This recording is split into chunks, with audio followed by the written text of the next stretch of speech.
வணக்கம். இது அலைவொலி செய்தி ஊடகம். மக்களுக்கான விளையாட்டுச் செய்திகள்.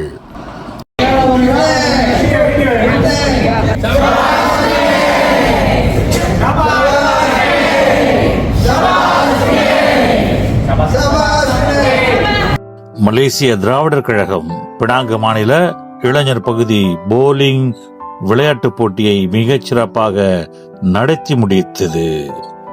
மதிக தேசிய இளைஞர் பகுதி முன்னெடுப்பில் இந்த விளையாட்டு நாடு முழுவதும் நடத்தவிருப்பதாக அதனுடைய தலைவர் சோம சம்மதனார் விவரித்தார்.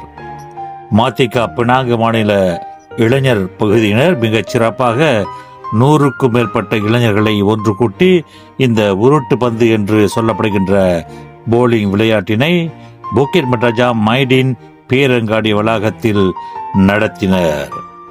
சிங்கப்பூர் தொழில் முனைவரும் கடார மண்ணின் கொடை வள்ளல் என்று அழைக்கப்படுகின்ற டாக்டர் சின்னையா நாயுடு இந்த போலிங் விளையாட்டை தொடக்கி வைத்தும் இறுதியாக முடித்து வைத்தும் உரையாற்றினார்.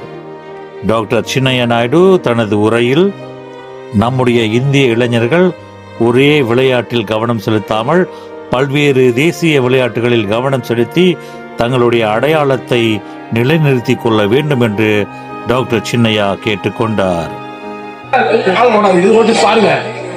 நல்லா விளையாடுங்க. நான் வந்து ஃபர்ஸ்ட் டைம் வந்திருக்கேன். சுல்தான் செய்ய போறாங்களாமே, சுல்தான் செய்ய போறாங்க. அங்க வந்து கலந்து போங்க. ஃபர்ஸ்ட் டைம் வந்திருக்கேன். எல்லாம் நீங்க போய் எல்லாம் வந்து கலந்து எல்லாம் கலந்துக்கேன். இதெல்லாம் ஃபர்ஸ்ட் டைம் வந்திருக்கேன். நீங்க விளையாண்டே கொஞ்சம் விட்டு விளையாண்டு அதனால சந்தோஷமா இருக்கு. காலையில் ஒரு தடவை வந்திருக்கீங்க, சந்தோஷமா இருக்கு. பினாங்கு புக்கிட் மட்டாஜாம் மைடின் பேரங்காடி போலிங் மையத்தில் நடைபெற்ற போலிங் போட்டியில் பினாங்கு சிப்ராஞ்சயா கிளை இளைஞர் பகுதியினர் வாகை சூடினர். அவர்களை அடுத்து பாட்டுவட் கிளை, நிமோடிமாங் கிளை, மாக்மண்டின் கிளை முறையே வெற்றி வாகை சூடினர். போட்டியில் கலந்து கொண்ட அனைத்து விளையாட்டாளர்களுக்கும் பரிசுகளும் வேறு சில பொருட்களும் அன்பளிப்பாக வழங்கப்பட்டன. போர்லிங் விளையாட்டு மிகவும் உற்சாகத்துடன் சிறப்பாக நடைபெற்றது. கோலாலம்பூரிலிருந்து மதிகவினுடைய தேசிய பொதுச் செயலாளர் பொன்வாசகம், அதேவேளை அவருடன் தேசிய உதவி தலைவர் இளங்கோவன், தேசிய இளைஞர் பகுதி தலைவர் சோம சம்பந்தனார், தேசிய துணைத் தலைவர் மனோகர், மேலும் பலர் கலந்து சிறப்பித்தனர்.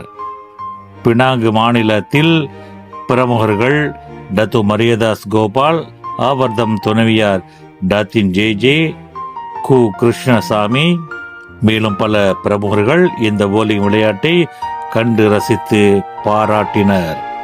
சீர்திருத்த கருத்துக்களை மக்கள் மத்தியில் பறைசாற்றி வரும் மதிக இளைஞர்களை ஊக்குவிக்கும் அளவிற்கு விளையாட்டுப் போட்டிகளை அதிகம் நடத்த வேண்டும் என்று சிங்கப்பூர் சின்னையா அவர்கள் கேட்டுக்கொண்டார்கள். தங்களின் அன்றாட செய்திகளுக்கு அலைவொலி தமிழ் ஊடகத்தை தொடர்பு கொள்ளுங்கள். அதேவேளையில் அலைவொலி யூடியூப் சேனலை சப்ஸ்கிரைப் செய்து கொள்ளுங்கள். இது அலைவொலி மக்களின் செய்தி ஊடகம்.